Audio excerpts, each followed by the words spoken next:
A turning point in Indonesian history. The 30th of September movement.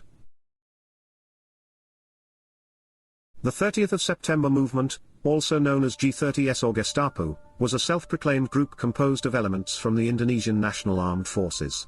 On the early morning of October 1, 1965, the movement launched a coup d'état, which would lead to significant political and social ramifications in Indonesia, marking a turning point in the nation's history. Indonesia in the early 1960s was a nation rife with political instability. President Sukarno, the leader of Indonesia's independence struggle and its first president, was balancing various factions within the government. These included the Indonesian National Armed Forces, the TNI, which leaned toward anti-communism, and the Communist Party of Indonesia, the PKI, which had significant influence in both politics and mass organizations. Sukarno attempted to navigate between these two powers by promoting his ideology of Nezakom, a combination of nationalism, religion, and communism.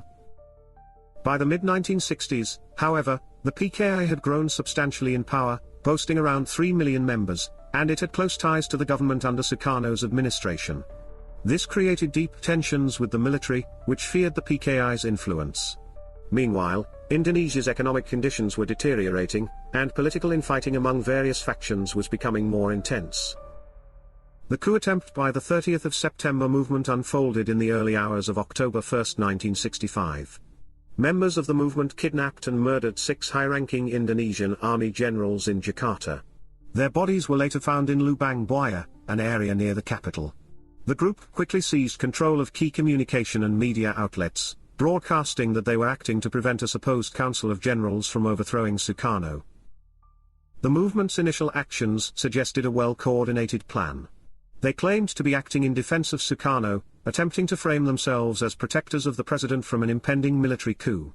Despite these proclamations, President Sukarno himself took no decisive action to support the movement, which led to speculation about his actual role or knowledge of the coup attempt. By the evening of October 1, the coup had largely failed in Jakarta. The loyalist forces under Major General Suharto, who would later become president, managed to quickly regain control of the situation.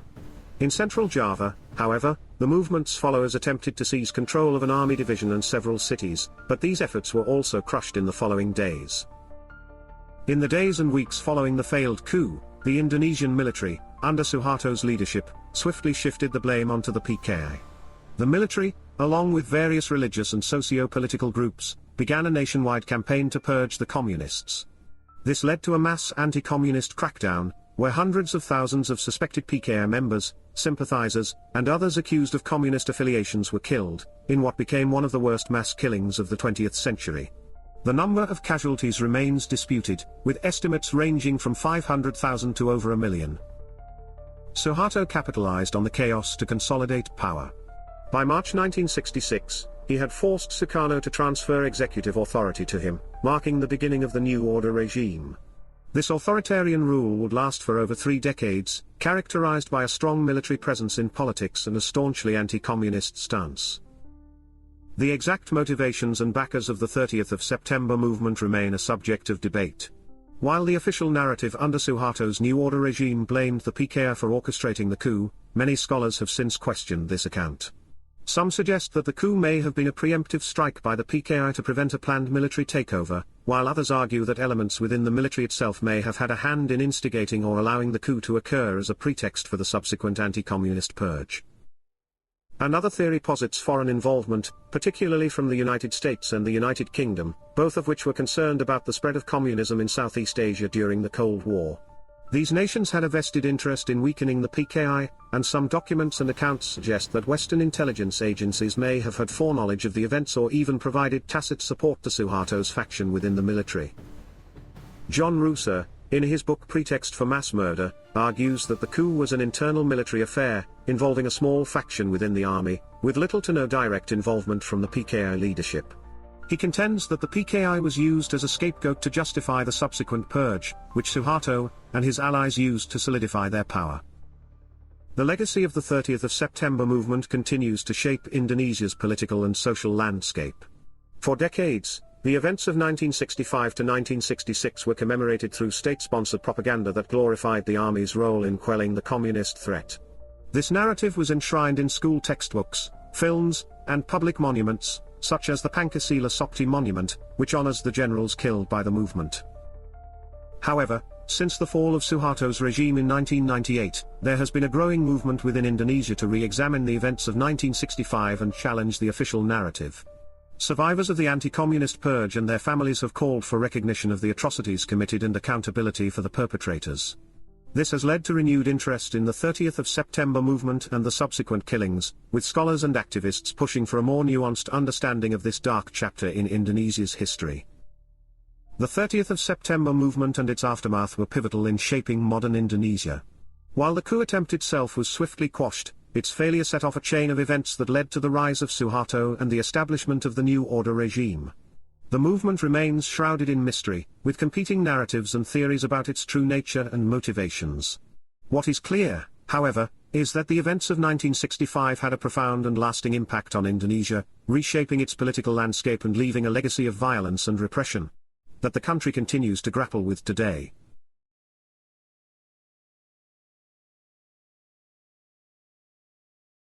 Power struggles and ethnic tensions. The Chadian Civil War. The Chadian Civil War, 1965 to 1979, was a deeply complex and multifaceted conflict that engulfed Chad in turmoil for over a decade. It was a civil war that arose from grievances against the government of President François Tombalbaye, whose authoritarian rule, corruption, and favoritism alienated large portions of the Chadian population. This conflict would eventually see the involvement of several foreign powers, including France and Libya, and a power struggle between various rebel factions, further complicating the path to peace.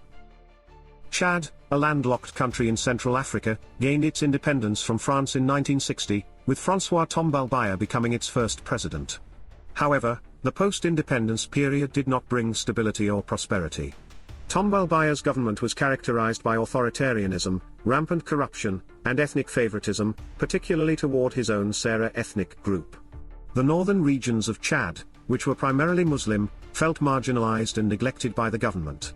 These tensions set the stage for rebellion. In November 1965, an insurrection began in the town of Mangalmay, sparked by opposition to Tombalbaye's harsh tax policies. This uprising soon spread, with various rebel groups forming in the northern and eastern regions of Chad. These regions, which were more ethnically diverse and underrepresented in government, became the hotbeds of anti-government sentiment. The initial rebellion was largely composed of nomadic tribes from the north, particularly the Tubu people, who felt excluded from the political and economic benefits of independence. The insurgency was not a singular movement but rather a collection of various factions, each with its own leaders, goals, and methods. The most significant rebel group to emerge during the Chadian Civil War was the Front for the National Liberation of Chad, FROLINAT, formed in 1966. FROLINAT was a coalition of several rebel groups united under the common goal of overthrowing the Tombalbaye regime. However, FROLINAT itself was far from a unified entity. It quickly fractured into different factions based on ideological and ethnic lines. One of the most prominent leaders within FROLINAT was Hissène Habré, who would later go on to play a key role in the conflict and in Chad's future government. Habré initially commanded the Second Liberation Army of FROLINAT, but internal divisions within the group led to the creation of rival factions, further fragmenting the rebel movement. These divisions often hindered the effectiveness of the insurgency, as infighting between different factions became a common occurrence. Tombalbaye's government struggled to contain the rebellion. The Chadian army was ill-equipped and poorly trained, making it difficult to quell the insurgency in the vast, arid regions of northern Chad. To bolster his regime, Tombalbaye sought foreign assistance, particularly from France, Chad's former colonial ruler. French military support became a crucial factor in the government's ability to maintain control, particularly in the capital, Fort Lamy, now N'Djamena. France's involvement, however, was not without controversy. While their support helped stabilize Tombalbaye's government temporarily, it also drew accusations of neocolonialism.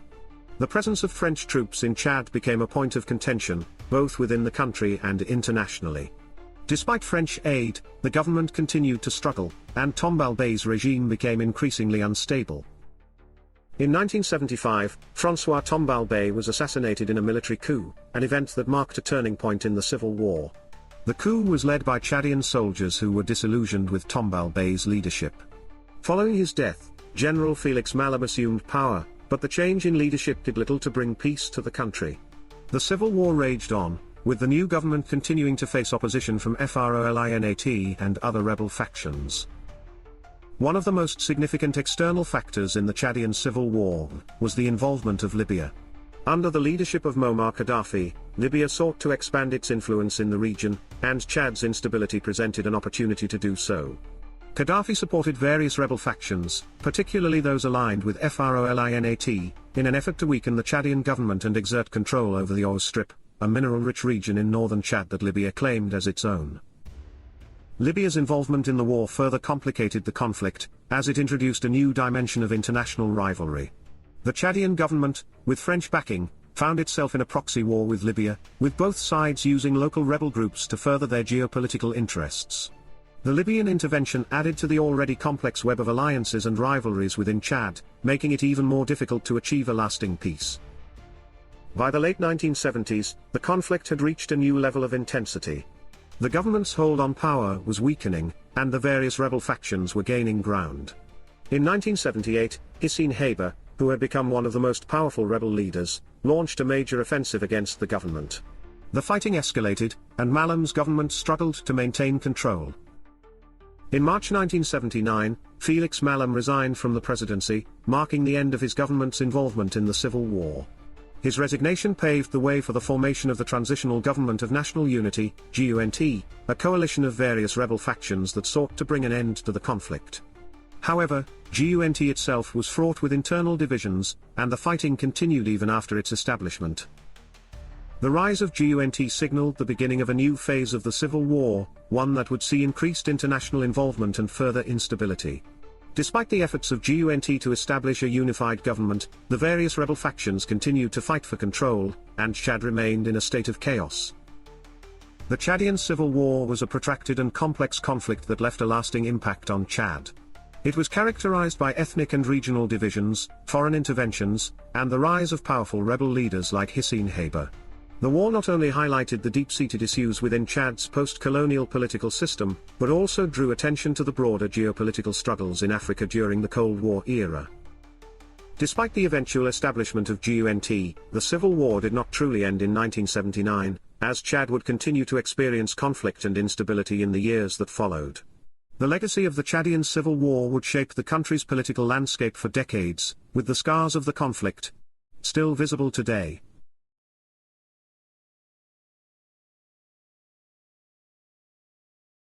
The first successful lunar lander. Luna 9. On February 3, 1966, the Soviet Union's Luna 9 spacecraft achieved a monumental success by becoming the first spacecraft to make a survivable landing on a celestial body and transmit images back to Earth. This event was a milestone in space exploration, marking a significant victory for the Soviet Union in the Cold War space race. Luna 9 not only demonstrated the feasibility of soft landings on extraterrestrial surfaces but also laid the foundation for future lunar exploration, providing the world with the first close-up images of the Moon's surface.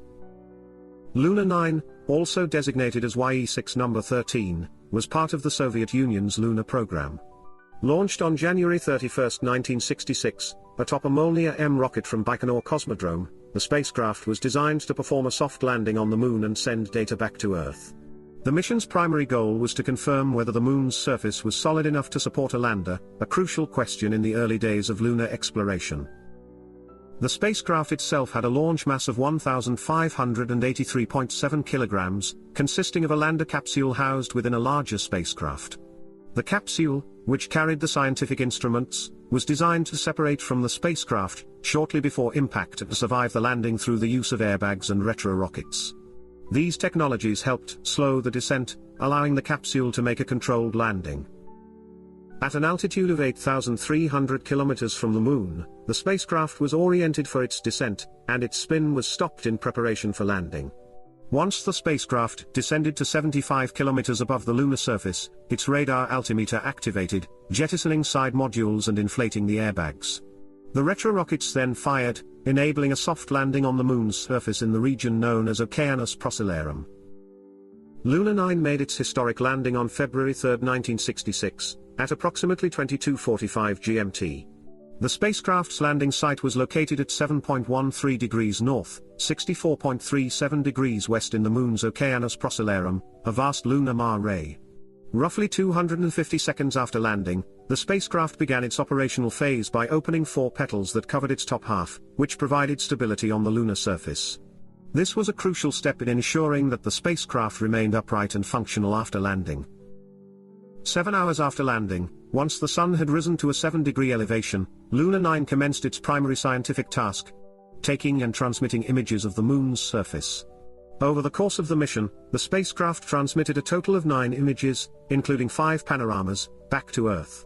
These images were sent during 7 separate radio sessions, spanning a total of 8 hours and 5 minutes of transmission time. The images provided humanity with its first panoramic views of the lunar surface, revealing a desolate and rocky landscape. The photographs, which showed the horizon at a distance of 1.4 kilometers from the lander, were a major scientific achievement. The data confirmed that the lunar surface was solid and capable of supporting a lander, alleviating concerns that the Moon's surface was covered in thick dust that would swallow spacecraft upon landing. One of the most intriguing aspects of the mission was the way in which the images were first received on Earth. The Soviet authorities initially delayed the release of the images, but scientists at Jodrell Bank Observatory in England managed to intercept and decode the signals being transmitted from Luna 9. They realized that the signal format was identical to the internationally agreed-upon radiofax system used by newspapers for transmitting images. The Daily Express, a British newspaper, quickly delivered a suitable receiver to the observatory, enabling the images to be decoded and published worldwide.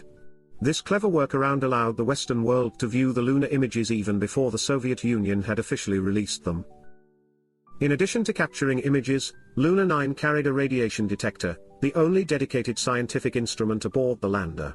This detector measured radiation exposure on the Moon, providing valuable data about the lunar environment. The radiation levels were found to be 30 millirads per day, equivalent to 0.3 milligrays. This information was crucial for assessing the feasibility of human exploration and long-term missions on the Moon. The success of Luna 9 had a profound impact on lunar exploration. It confirmed that soft landings on the Moon were possible, paving the way for future manned and unmanned lunar missions. The mission's data also demonstrated that the lunar surface was solid, debunking earlier fears that spacecraft would sink into deep layers of dust. This discovery was vital for the Apollo program, which would send humans to the Moon just 3 years later. Luna 9's triumph marked a significant victory for the Soviet Union in the Cold War space race.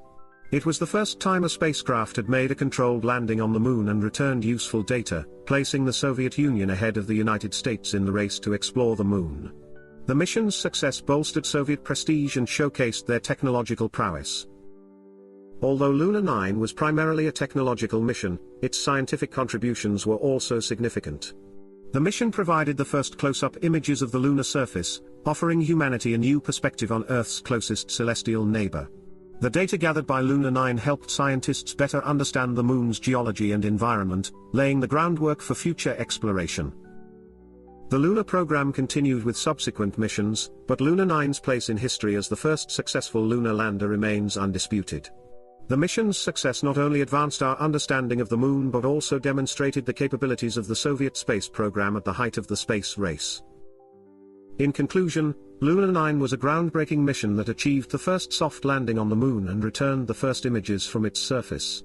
The spacecraft's success provided valuable data about the lunar environment, confirmed that the surface was solid, and inspired further exploration of the Moon.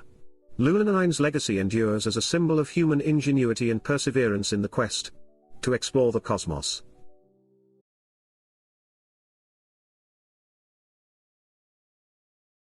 Political purges and social upheaval. Indonesia's New Order. The New Order era in Indonesia, which began in 1966 and lasted until 1998, marks a significant period of political, economic, and social transformation under the leadership of President Suharto. The regime followed the chaotic final years of Sukarno's leadership, characterized by instability and the threat of communism. Suharto's New Order was a reaction to these challenges, establishing a government that emphasized political control, economic growth, and the suppression of political opposition, particularly communism. Indonesia's transition to the New Order followed the events of the 30th of September movement in 1965, a failed coup attempt by the Indonesian Communist Party, the PKI, that led to widespread violence and a military response. The massacre of suspected communists, backed by the military, resulted in hundreds of thousands of deaths. Suharto, a military general, capitalized on this chaos to rise to power, ultimately deposing President Sukarno in 1967. The new order began with Suharto's promise to restore political and economic stability. Sukarno's guided democracy had left the country fragmented, and his economic policies were deemed unsustainable, with rising inflation and rampant corruption. Suharto positioned his regime as one focused on pragmatic governance, emphasizing security, order, and development. To do this, the military played a central role in politics and daily life, ensuring that dissent was swiftly crushed. At the heart of the new order was the idea of difungsi, or the dual function of the military. This doctrine allowed the Indonesian military to operate both as a defense force and as a political actor. It ensured that the armed forces remained deeply intertwined with the state apparatus, controlling civilian administration and suppressing opposition. The regime prioritized the maintenance of political order through authoritarianism and an extensive intelligence network, effectively silencing critics. Political opposition, particularly from leftist movements, was ruthlessly eliminated. The new order established a pseudo-democratic system with a strong facade of multi-party elections. However, the regime ensured that political power remained concentrated through the dominance of the government-backed Golkar party, and only officially sanctioned political parties were allowed to operate. Real political competition was essentially stifled, with elections regularly manipulated to maintain Suharto's hold on power. To justify these actions, Suharto's government emphasized the threat of communism and the importance of national unity. The ghost of the PKI, despite its destruction in 1965, was continuously invoked to rationalize ongoing political repression. Economically, the new order is credited with transforming Indonesia from a struggling economy into one of Southeast Asia's emerging economies. Suharto's regime worked closely with Western nations and international financial institutions, including the World Bank and the International Monetary Fund, the IMF. The government adopted neoliberal economic policies that encouraged foreign investment and exports, moving away from the protectionist and nationalist economic policies of the Sukarno era. One of the new order's key economic programs was the Repelita, 5-year development plan, which focused on industrialization, infrastructure development, and agricultural modernization. These programs, alongside oil exports, spurred rapid economic growth, with Indonesia experiencing an annual growth rate of 7% during the 1970s. However, the economic success of the new order came at a cost. While the government claimed to promote prosperity for all Indonesians, much of the wealth generated by the booming economy remained concentrated in the hands of Suharto's family and close associates. Corruption became endemic, with the president's inner circle controlling much of the nation's resources. The system of crony capitalism that developed during this time resulted in significant income inequality and left many Indonesians in poverty, despite the overall growth in the country's GDP. The new order extended its control over Indonesian society through a variety of cultural and social policies. Suharto promoted Pancasila, the state ideology, as a unifying force for Indonesia's diverse population. Pancasila emphasized religious harmony, nationalism, and socialism, though its interpretation under Suharto became a tool for political control.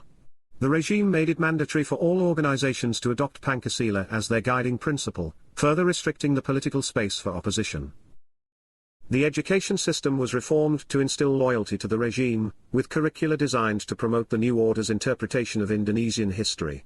This included demonizing the PKI and elevating Suharto as a national savior who restored order and stability to the country. Media outlets were heavily censored, with the press serving as a mouthpiece for the government rather than as an independent entity. Suharto's foreign policy during the new order reflected his regime's domestic priorities. Unlike Sukarno, who had championed anti-imperialist and non-aligned policies, Suharto sought closer ties with Western nations, particularly the United States, Japan, and Western Europe. These relationships provided much-needed foreign investment and military support, as well as legitimizing Suharto's regime internationally. The new order's pro-Western stance, however, did not mean that Indonesia was subservient to foreign interests. Suharto pursued policies that prioritized Indonesia's national sovereignty and regional leadership, as seen in Indonesia's active role in the founding of the Association of Southeast Asian Nations, ASEAN, in 1967. The new order government saw ASEAN as a vehicle to ensure regional stability and counter communist influences, particularly in Vietnam and Cambodia. The collapse of the new order began in the late 1990s, following the Asian financial crisis of 1997. Indonesia's economy, heavily reliant on foreign capital and exports, was hit hard by the crisis. The value of the rupiah plummeted, inflation soared, and unemployment rates skyrocketed. Suharto's government, which had long relied on its economic achievements to maintain legitimacy, suddenly faced widespread protests from students, intellectuals, and the urban middle class. As public dissatisfaction grew, calls for Suharto to step down intensified. The president's attempts to retain control through cabinet reshuffles and promises of reform proved inadequate. By May 1998, the combination of economic turmoil and political unrest forced Suharto to resign, ending more than 3 decades of his authoritarian rule. The legacy of the new order is deeply complex. On the one hand, Suharto's regime achieved significant economic growth and brought stability to Indonesia after the chaos of the Sukarno era. On the other hand, this stability came at the cost of political repression, human rights abuses, and endemic corruption. The new order's emphasis on authoritarian control and suppression of political opposition left a lasting impact on Indonesia's political landscape, one that continues to influence the country today. In the years since Suharto's resignation, Indonesia has made strides toward democratization, though the influence of the new order is still felt in the country's institutions and political culture. Many of the elites who prospered during Suharto's regime remain influential, and the challenges of corruption, inequality, and political repression persist, albeit in different forms.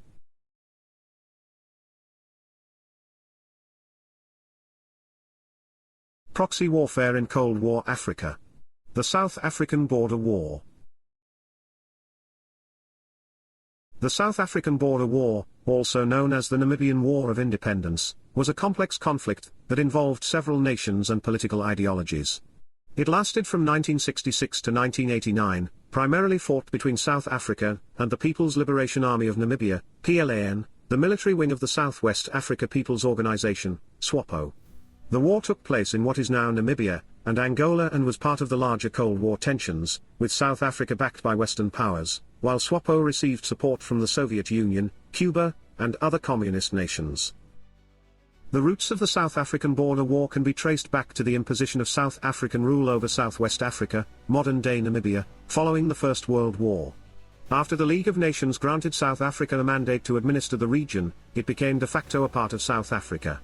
However, resistance to this rule grew over time, especially after the Second World War when the international community increasingly rejected colonialism. SWAPO emerged as the primary nationalist movement, demanding independence for Namibia, and opposing South Africa's apartheid regime. The conflict formally began in 1966, following several decades of rising tensions. SWAPO sought to achieve independence for Namibia through guerrilla warfare, using PLAN as its military wing. South Africa, meanwhile, viewed the conflict as part of a broader effort to counter the spread of communism in Africa, as SWAPO received significant support from the Soviet Union and Cuba. South Africa employed a combination of counterinsurgency tactics and direct military intervention. The initial phases of the war were marked by small-scale skirmishes, as PLAN insurgents operated from bases in Angola, crossing into Namibia to launch attacks. South Africa responded by deploying its military forces and intensifying efforts to suppress the insurgency. The war's complexity grew with the involvement of external powers. The collapse of Portuguese colonial rule in Angola in 1975 created an opportunity for SWAPO to establish a significant base of operations in Angola. The Angolan Civil War that followed also became intertwined with the South African Border War, with South Africa supporting UNITA, a rebel group opposed to the Angolan government, which was backed by the Soviet Union and Cuba. Cuban forces, numbering in the tens of thousands at their peak, were deployed in Angola to support the MPLA government and by extension, SWAPO's efforts. This brought Cold War tensions directly to the African continent, as South African troops engaged not only SWAPO insurgents but also Angolan and Cuban forces. South Africa's military strategy during the war was primarily defensive, aiming to prevent PLAN from establishing a foothold in Namibia. South African forces used air power, mechanized infantry, and mobile counterinsurgency units to patrol and secure the Namibian border. They also conducted cross-border raids into Angola to destroy SWAPO bases and disrupt supply lines. One of the most significant operations was Operation Savannah in 1975, when South African forces intervened in Angola during the Civil War to support UNITA and the FNLA, two factions opposed to the MPLA. This marked a turning point, as South Africa's involvement in Angola became more overt, with a direct military presence. Another critical phase of the conflict was the Battle of Cuito Cuanavale in 1987 to 1988, one of the largest battles fought on African soil since the Second World War. South African forces, alongside UNITA, attempted to capture the strategic town of Cuito Cuanavale from the Angolan and Cuban forces. Although the battle was inconclusive militarily, it had significant political ramifications. It demonstrated the limits of South Africa's military power and contributed to the eventual peace negotiations. The South African border war had a profound impact on the country's domestic and international standing. The war was costly, both in terms of military expenditure and human lives, and it contributed to increasing dissent within South Africa. The apartheid regime faced growing internal resistance, and the war became a symbol of the regime's broader struggle to maintain control over both Namibia and South Africa itself. Internationally, South Africa faced increasing isolation. The war was widely condemned, and the country's involvement in Angola, particularly its actions against SWAPO and its support for UNITA, drew criticism from the United Nations and other international bodies. The war became part of the broader global movement against apartheid, with many seeing the conflict as a front in the struggle to dismantle the apartheid system. The war came to an end in 1989, following years of military stalemate and political pressure. The changing international landscape, particularly the decline of the Soviet Union, and the end of the Cold War, created an environment more conducive to peace. South Africa, facing internal unrest and external pressure, agreed to negotiations that ultimately led to Namibian independence. The New York Accords, signed in 1988, facilitated the withdrawal of Cuban forces from Angola and the reduction of South African involvement in the region. This set the stage for the implementation of UN Resolution 435, which called for a UN-supervised transition to Namibian independence. In 1990, Namibia officially gained independence, marking the end of over a century of colonial rule. The South African border war was not only a conflict over Namibian independence, but also a critical theater in the Cold War. It drew in multiple external actors, from Cuba to the Soviet Union, and became a battleground for competing ideologies. For South Africa, the war was part of its broader efforts to maintain control over its territories and to combat what it saw as the threat of communism. However, the war ultimately contributed to the weakening of the apartheid regime and set the stage for the eventual liberation of both Namibia and South Africa. The war's legacy continues to be felt in the region, as it played a significant role in shaping the post-colonial order in Southern Africa.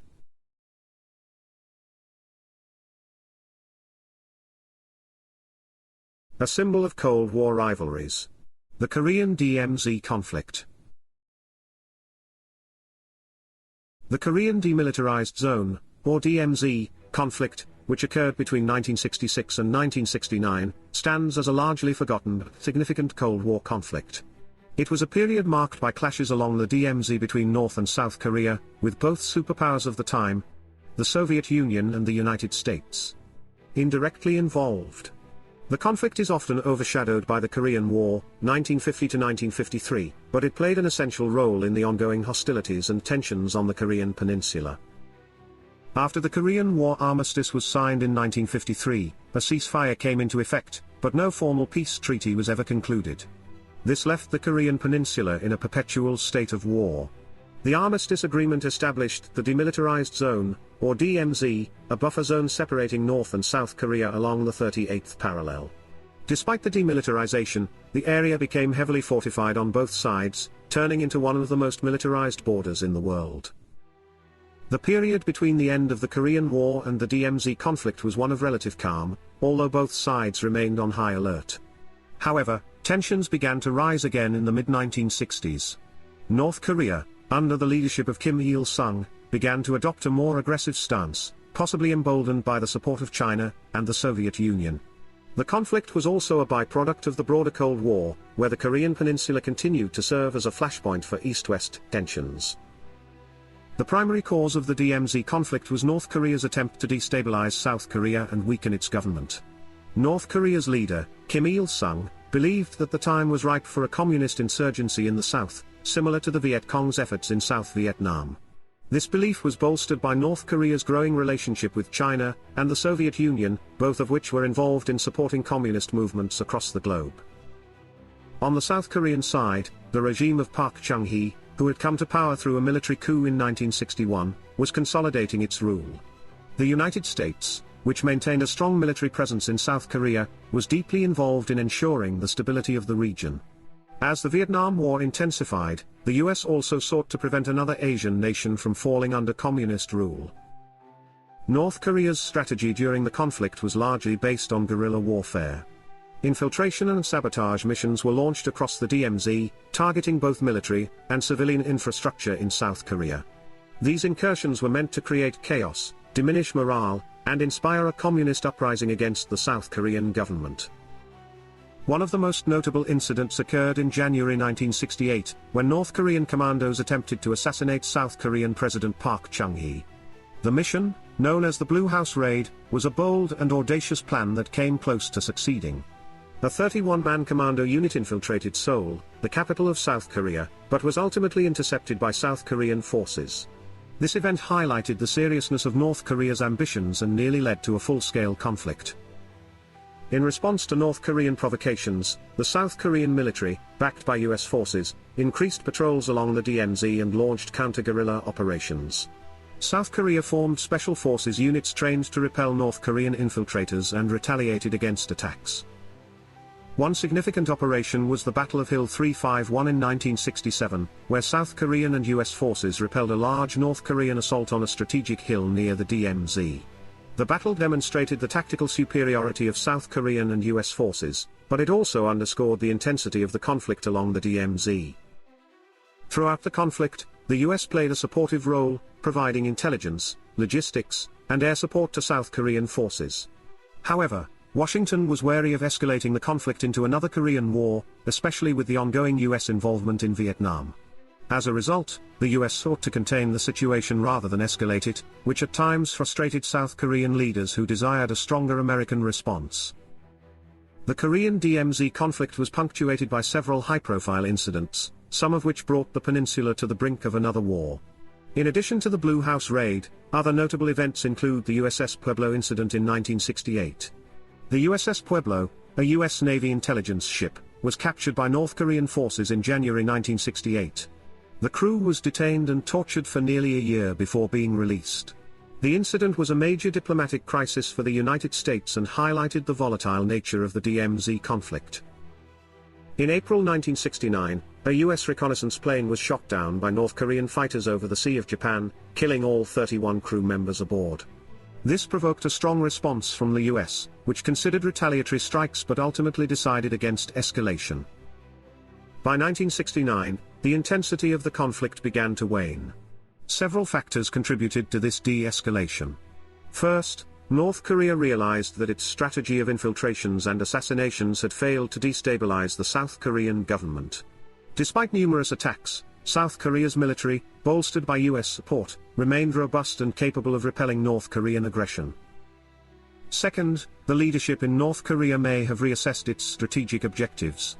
The failure of the Blue House Raid and the inability to trigger an uprising in the South indicated that a full-scale conflict might not be winnable. Additionally, the broader international environment was shifting.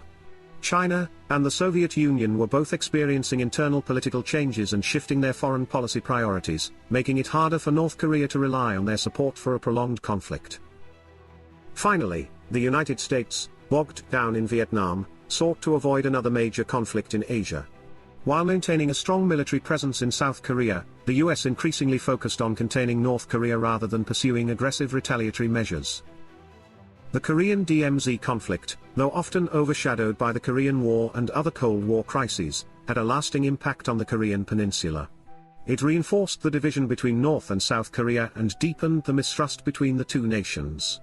The conflict also demonstrated the dangers of the Cold War rivalry, where proxy wars and border conflicts could easily spiral into larger confrontations.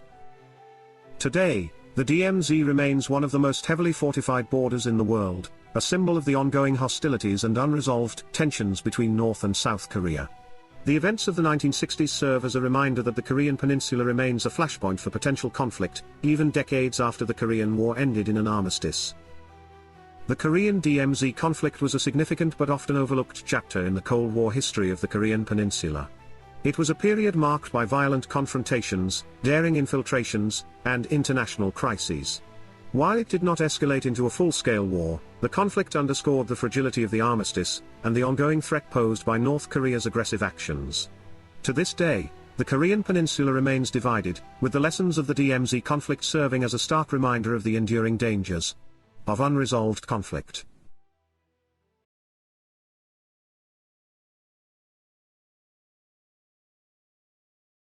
In the next chapter, we will cover the civil wars in Cambodia and Nigeria, as well as the Six-Day War and the War of Attrition in Israel, and the death of an icon, the execution of Che Guevara.